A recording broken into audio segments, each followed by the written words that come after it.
ஒரு ஆஸ்பத்திரியில் ஒரு வயசான பெரியவர் மரணத்தின் விளிம்பில் இருக்கிறார். அவர் மனைவி மக 2 மகன்கள் அப்படியே சுற்றி நின்று அவர் பக்கத்தில் நிற்கிறாங்க.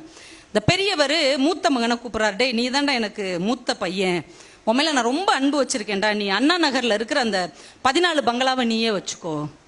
அடுத்து மகளை கூப்பிட்றாரு, செல்லம் உன்னை கல்யாணம் முடிச்சு கொடுத்துட்டா கூட உனக்குன்னு அப்பா செய்ய வேண்டிய கடமையெல்லாம் இருக்குமா, அந்த டி நகரில் இருக்கிற 15 கடையும் உனக்கே தந்துடுறேன்டா, நீயே வச்சுக்கோ.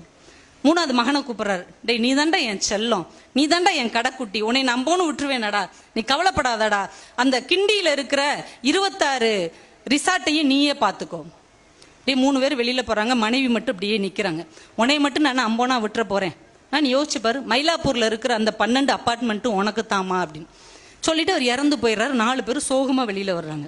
இந்த காட்சியை பார்த்துக்கிட்டு இருந்த நர்ஸ் அவங்கள கூப்பிட்டு கேட்குறாங்க, என்னங்க எவ்வளோ கொடுத்து வச்சவங்க நீங்கள், பெரியவர் சொத்தை எவ்வளவு ஈஸியாக உங்களுக்கு பிரித்து கொடுத்துட்டார், சந்தோஷமாக போகாமல் இவ்வளோ சோகமாக போகிறீங்க.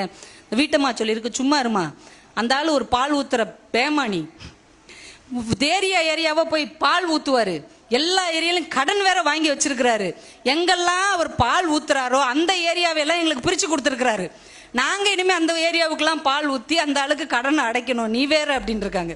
இப்போ வாழ்க்கையில் நம்ம தூரத்தில் இருந்து பார்ப்பது வேறு, பக்கத்தில் இருந்து உற்று கவனிப்பது வேறு அப்படிங்கிறத புரிஞ்சுக்கணும்.